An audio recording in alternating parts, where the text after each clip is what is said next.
టీవీకి స్వాగతం. చిత్తూరు జిల్లా వైఎస్ఆర్ ట్రేడ్ యూనియన్ కార్యదర్శి కేజీ కుమార్, రాష్ట్ర ఈడిక కార్పొరేషన్ చైర్పర్సన్ కేజీ శాంతికి వారి కుటుంబ సభ్యులను పార్టీ నుంచి తొలగిస్తూ పార్టీ సభ్యత్వం రద్దు చేశారు. అందిన ఫిర్యాదు మేరకు పార్టీ సిద్ధాంతాలకు, ఆశయాలకు వ్యతిరేకంగా పనిచేస్తున్నట్టు నిజ నిర్ధారణ క్రమశిక్షణ కమిటీ సిఫారసు మేరకు పార్టీ నుంచి తొలగిస్తూ పార్టీ ప్రెసిడెంట్ కేఆర్ భరత్ ఉత్తర్వులు జారీ చేశారు. చిత్తూరు జిల్లాలో ఘోర రోడ్డు ప్రమాదం జరిగింది. మొగలిఘట్ వద్ద బస్సు లారీలు ఢీకొన్న సంఘటన చోటు చేసుకుంది. ప్రమాదంలో 8 మంది మరణించారు, మరో 30 మంది గాయపడ్డారు. ముందుగా ఒక లారీని ఢీకొన్న బస్సు ఆ వెంటనే మరో లారీని ఢీకొట్టింది. గాయపడిన వారిని చికిత్స కోసం హాస్పిటల్కి తరలించారు. మరణాల సంఖ్య మరింత పెరిగే అవకాశం ఉందని పోలీసులు ప్రకటించారు. కేసు నమోదు చేసుకున్న పోలీసులు మృతుల వివరాలను సేకరిస్తున్నారు. పీపుల్స్ డెమోక్రసీ పత్రిక ఎడిటర్గా సిపిఎం జాతీయ ప్రధాన కార్యదర్శిగా బాధ్యతలు నిర్వహించిన సీతారాం ఏచూరి మరణం తీరని లోటని ఆంధ్రప్రదేశ్ వర్కింగ్ జర్నలిస్ట్ ఫెడరేషన్ జిల్లా కన్వీనర్ వరదరాజుల పేర్కొన్నారు. ఆయన అనారోగ్యంతో మరణించిన కామ్రేడ్ సీతారాం ఏచూరి చిత్రపటానికి పలువురు జర్నలిస్టులు ఘనంగా నివాళులర్పించారు. ఈ సందర్భంగా Andhra Pradesh working journalist federation Chittoor జిల్లా కన్వీనర్ వరదరాజులు మాట్లాడుతూ కమ్యూనిస్టు భావజలంతో భారతదేశ అభివృద్ధికి కామ్రేడ్ సీతారాం సేవలు అందించారని తెలిపారు. రచయితగా, పత్రిక ఎడిటర్గా, రాజకీయవేత్తగా, కమ్యూనిస్టు యోధుడిగా సీతారాం ఏచూరి బహుముఖ ప్రజ్ఞాశాలిని కొనియాడారు. ఆయన ఆశయాల సాధనలో జర్నలిస్టులు పునరాంకితం అవ్వాలని పిలుపునిచ్చారు. చిత్తూరు గాంధీ రోడ్లో వెలిసిన వినాయక చవితి ఉత్సవాల్లో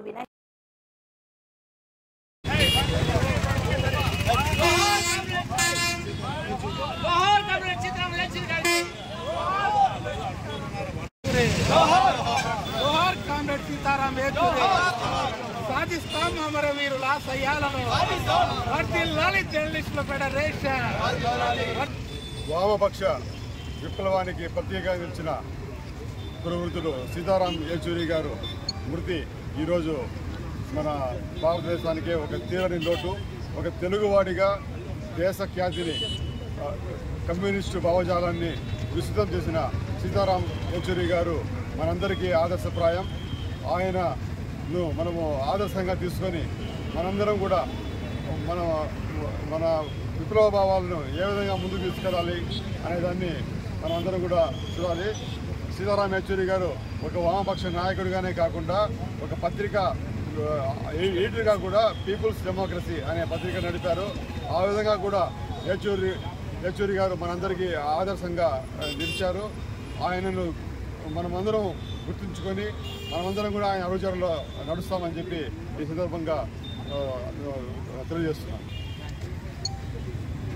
కమ్యూనిస్ట్ యోధుడు, సిపిఎం జాతీయ ప్రధాన కార్యదర్శి కామ్రేడ్ సీతారాం ఏచూరి గారి మరణం తీరని లోటు.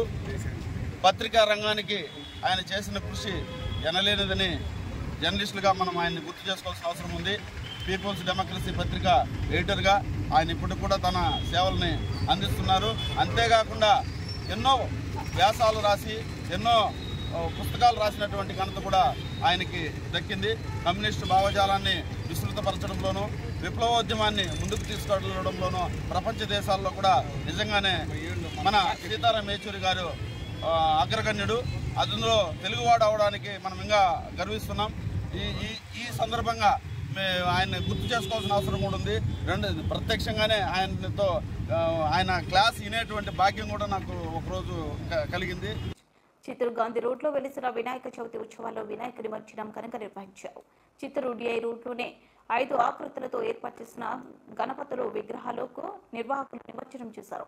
ఈ సందర్భంగా 7 రోజుల పాటు ప్రజల సందర్శనార్థం ఏర్పాటు చేశారు. ప్రథమంగా 7 రోజుల పాటు స్వామివారి సేవలో ఉంచిన ప్రథమ లడ్డును వేలం పాట వేశారు. స్థానిక శాసనసభ్యులు గురజాల జగన్మోహన్ 4,10,000 రూపాయలకు లడ్డును దక్కించుకున్నారు. అనంతరం స్వామివారి లడ్డును భక్తులకు పంచిపెట్టారు. చిత్తూరు శాసనసభ్యులు గురజాల జగన్మోహన్ స్వామివారి నిమజ్జన ఊరేగింపులు లాంఛనంగా ప్రారంభించి ఊరేగింపులో పాల్గొన్నారు.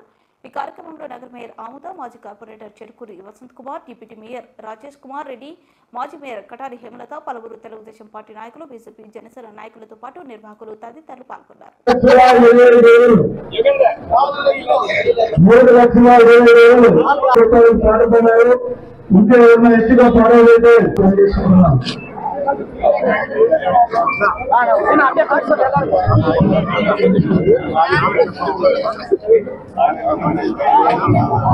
Anda,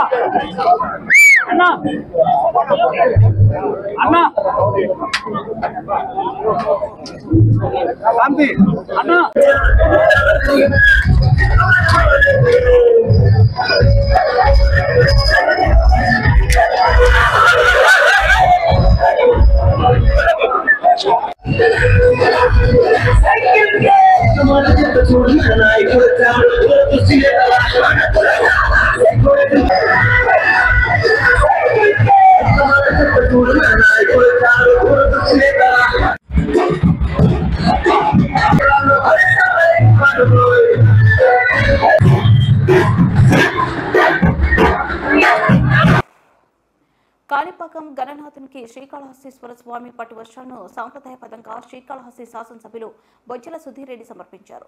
ప్రముఖ పుణ్యక్షేత్రమైన కాణిపాకం శ్రీ వరసిద్ధి వినాయక స్వామి వార్షిక బ్రహ్మోత్సవాల్లో భాగంగా శ్రీకాళహస్తి దేవస్థానం నుండి ఆనవాయితీగా పట్టు వస్త్రాలు స్వామివారికి సమర్పించడం ఆనవాయితీగా ఈ మేరకు శ్రీకాళహస్తి ఎమ్మెల్యే బొజ్జల సుధీర్ రెడ్డి దేవస్థానం అధికారులు కాణిపాకం చేరుకుని వరసిద్ధి వినాయక స్వామి అతిథి గృహం నుండి పూతలపట్టు ఎమ్మెల్యే మురళీమోహన్తో కలిసి ఊరేగింపుగా స్వామివారికి పట్టు వస్త్రాలు సమర్పించారు. స్వామివారికి పట్టు వస్త్రాలు తీసుకొచ్చిన ఎమ్మెల్యే సుధీర్ రెడ్డికి ఆలయ సాంప్రదాయం ప్రకారం ప్రధాన అర్చకులు సోమశేఖర్, గురుకుల్ ఈవో పథ్యం గురుమూర్తి, వేద పండితులు పూర్ణకుంభ స్వాగతం పలికి ముషిక మండపంలో వేద ఆశీర్వాదాలు నడుమ స్వామివారి చిత్రపటాలు తీర్థ ప్రసాదాలు అందజేశారు.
ऐश्वर्याभिवृद्धिरस्तु धनधान्य समृद्धिरस्तु पुनर्दर्शन प्राप्तिरस्तु राजद्वारे राजमुखे सर्वदा दिग्विजयमस्तु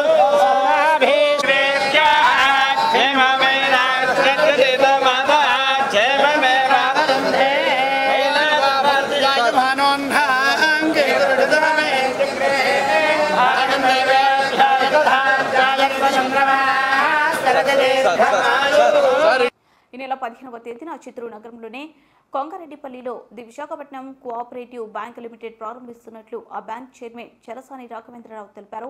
ఈ సందర్భంగా ఏర్పాటు చేసిన విలేకరుల సమావేశంలో ఆయన మాట్లాడుతూ రాష్ట్ర వ్యాప్తంగా 1,67,000 మంది ఖాతాదారులు ఉన్నారని తెలిపారు.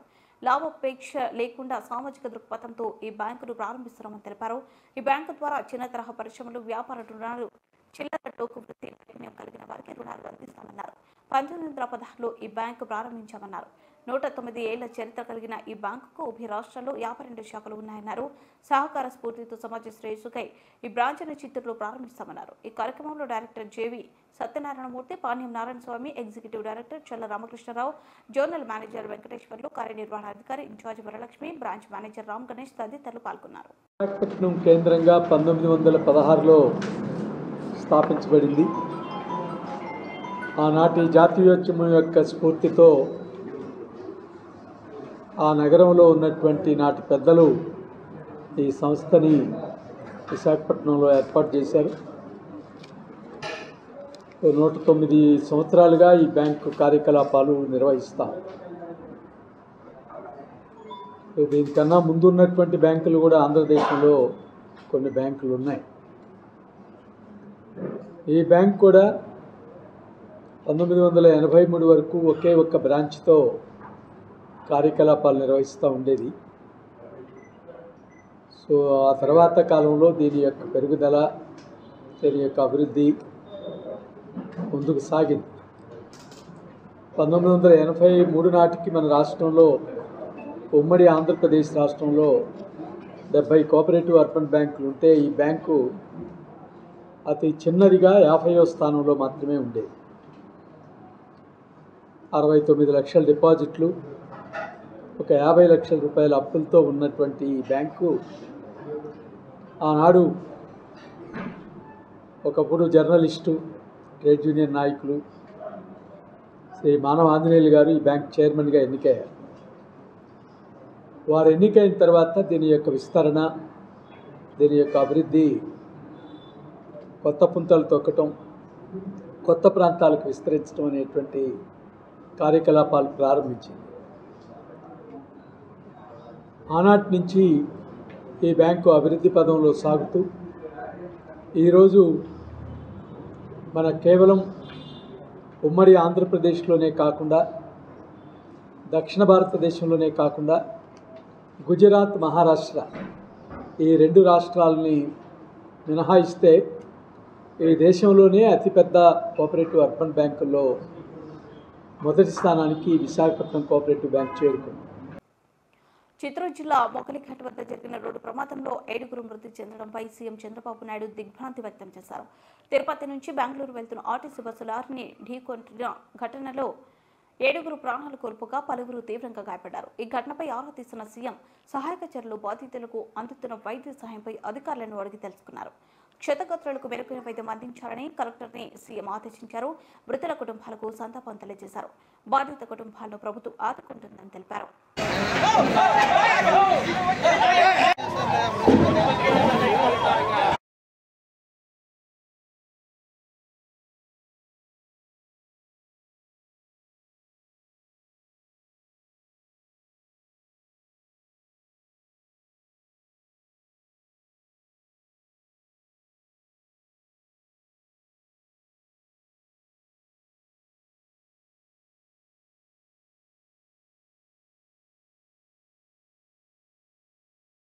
ఐరాల మండలం పరిధిలోని సర్వే నెంబర్ 494/2 8 ఎకరాల 73 సెంట్లు వాగు పోరంబోకు భూమిలో ఉన్న ఇసుకను అగ్రకులస్తుడు జయచంద్రారెడ్డి అమ్ముకుంటూ లక్షల రూపాయలను సంపాదించుకుంటున్నాడని బీఎస్పీ జిల్లా అధ్యక్షుడు సురేంద్రబాబు తెలిపారు. ఈ సందర్భంగా చిత్తూరు ప్రెస్ క్లబ్ నందు ఏర్పాటు చేసిన మీడియా సమావేశంలో ఆయన మాట్లాడుతూ 1994 సంవత్సరంలో ఈ భూమి వాగు పరంబోకు భూమిగా నమోదైనట్టుందని, ఇదివరకే గతంలో పనిచేస్తున్న తహసీల్దార్ వరలక్ష్మి వాగు ఎవరు ప్రవేశించరాదనే హెచ్చరిక బోర్డు కూడా ఏర్పాటు చేసి ఆదేశాలు జారీ చేశారని తెలిపారు. అయినప్పటికీ భూమికి చెందిన రైతు జయచంద్రారెడ్డి ఇసుకను తీసుకువెళ్లి డంపు చేసి విక్రయిస్తున్నాడని, ఈ విషయంపై తహసీల్దార్కు వినతి పత్రం చేసినప్పటికీ పట్టించుకోలేదని తెలిపారు. ఈ అవినీతి వ్యాపారంపై జిల్లా కలెక్టర్కి వినతి పత్రం అందించడం జరిగిందని, దీనిపై కలెక్టర్ స్పందించి చర్యలు తీసుకుంటామని హామీ ఇచ్చారని తెలిపారు. మీడియా మిత్రులకు జీవింపు, నా పేరు సురేంద్రబాబు. నేను బహుజన సమాజ్ పార్టీ చిత్తూరు జిల్లా అధ్యక్షుడిని. ఈరోజు ఈ మీడియా సమావేశం ఏర్పాటు చేయడానికి ముఖ్య కారణం ఐరాల మండలం ఐరాల తహసీల్దార్ కేంద్రానికి ఎదురుగా ఉన్నటువంటి ప్రభుత్వ భూమి రామవనం తోపు సర్వే నెంబర్ 492/2 ప్రభుత్వ భూమిలో జయచంద్రారెడ్డి అనే అతను మొత్తం ల్యాండ్ అంతా కూడా ఆక్రమించుకుంటున్నాడు. అదే భూములు గతంలో ఐరాల మండలం ఎస్సీలంతా కలిపి అక్కడ అంబేద్కర్ భవన్ కావాలనేసి విన్నవిస్తూ అధికారులకు మొరపెట్టుకుంటే వాగుపురం బోగులో ఎటువంటి ఆక్రమణలు చేయకూడదు, అక్కడ భవనాలు నిర్మించకూడదనేసి మాకు హెచ్చరిక చేస్తూ, అదేవిధంగా అక్కడ ఎవరు అంబేద్కర్ విగ్రహం పెట్టారనే నెపంతో దళిత నాయకులపై తప్పుడు కేసులు బనాయించి జైలు పంపడం జరిగింది. చిత్తూరు జిల్లా బంగారుపాలెం మండలం మొగరిఘట్ వద్ద జరిగిన ఘోర రోడ్డు ప్రమాద ఘటనలో క్షతగాత్రులకు అందించే సహాయక చర్యలు పర్యవేక్షించేందుకు హుటాహుటిన జిల్లా కలెక్టర్ సుమిత్ కుమార్, ఎస్పీ మణికంఠ చంద్రు ఘటనా స్థలానికి చేరుకున్నారు. చిత్తూరు జిల్లా బంగారుపాలెం మండలం మొగలిఘట్ వద్ద ఆర్టీసీ బస్సును 2 లారీలు ఢీకొన్న దుర్ఘటనలో 7 మృతి చెందారు. ఈ ఘటనా స్థలంలో సహాయక చర్యలు జిల్లా కలెక్టర్ ప్రత్యక్షంగా పర్యవేక్షిస్తున్న క్షతగాత్రులకు మెరుగైన వైద్య సేవలు అందించేందుకు చిత్తూరు బంగారుపాలెం పరమనేరు ఆసుపత్రికి తరలించారు.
ఈరోజు బంగారుపాలెం మండలం మోగ్లీ విలేజ్ మోగ్లీ ఘాట్ పక్కన ఒక ఆర్టీసీ బస్ తిరుమల నుంచి బెంగళూరు ఒక యాక్సిడెంట్ జరిగింది. సో ఈ యాక్సిడెంట్లో ఒక బస్, 2 లారీస్, ఒక మోటార్ సైకిల్ ఇన్వాల్వ్ అయింది. ఇప్పటి వరకు లేటెస్ట్ ఇన్ఫర్మేషన్ అంటే 33 పేషెంట్స్ మనం హాస్పిటల్స్ షిఫ్ట్ చేసేసాము. ఈ 33 పేషెంట్స్లో 25 పేషెంట్స్ స్టేబుల్గానే ఉన్నారు. ఈ 25 పేషెంట్స్ ఇప్పుడు ఇక్కడ ఏరియా హాస్పిటల్ పల్మనేరులో ట్రీట్మెంట్ చేస్తున్నాము. అందరూ 25 పేషెంట్స్ అవుట్ ఆఫ్ డేంజర్ ఉన్నారు. వాళ్ళ కండిషన్ స్టేబిలైజ్ చేస్తున్నాము. అవసరం ఉంటే హైయర్ సెంటర్స్కి షిఫ్ట్ చేయడం జరుగుతుంది. మిగతా 33లో 25 ఎక్కడ ఉన్నారు, 8 పేషెంట్స్ చిత్తూరు డిస్ట్రిక్ట్ హాస్పిటల్లో షిఫ్ట్ చేశాము. అక్కడ ట్రీట్మెంట్ చేయడం జరుగుతుంది. 7 మరణం ఇప్పటివరకు కన్ఫర్మ్ చేశాము. ఈ 7 డెడ్ బాడీస్ చిత్తూరు డిస్ట్రిక్ట్ హాస్పిటల్కి పంపడం జరిగింది. ఇంకా సైట్ క్లియర్ చేస్తున్నాము. సో ఇది ఇప్పుడు వరకు లేటెస్ట్ ఇన్ఫర్మేషన్. 33 పేషెంట్స్ ట్రీట్మెంట్ చేస్తున్నారు, ట్రీట్మెంట్ జరుగుతుంది. అండ్ 7 పేషెంట్స్ 7 మంది డెత్ అయింది. ఒక బ్లాక్ స్పాట్ చూసింది. లాస్ట్ ఒక 6 నెలల్లో కూడా చాలా ఇన్సిడెంట్స్ జరిగినాయి. అండ్ గత నెల నేను ఎస్పీ గారు కూడా డిస్ట్రిక్ట్ రోడ్ సేఫ్టీ మీటింగ్లో కూడా ఈ పాయింట్ చర్చ చేశాము. And project director and national హైవేకి కూడా డైరెక్షన్ ఇవ్వడం జరిగింది. సో ఈ రోడ్ ట్రాన్సాక్షన్ పాయింట్లో కొన్ని కరెక్షన్స్ చేయాలి. టెక్నికల్ డిఫెక్ట్స్ ఉన్నాయి. ఆ టెక్నికల్ డిఫెక్ట్స్ ఇప్పుడు త్వరగా మనం కరెక్ట్ చేస్తాము. ఇమీడియట్గా నెక్స్ట్ 1 వీక్లోనే ఫస్ట్ అక్కడ రంబల్ షిప్స్ కానీ అండ్ మిగతా లైట్స్ కానీ మిగతా అరేంజ్మెంట్ చేయడం జరుగుతుంది. ఇది డేంజర్స్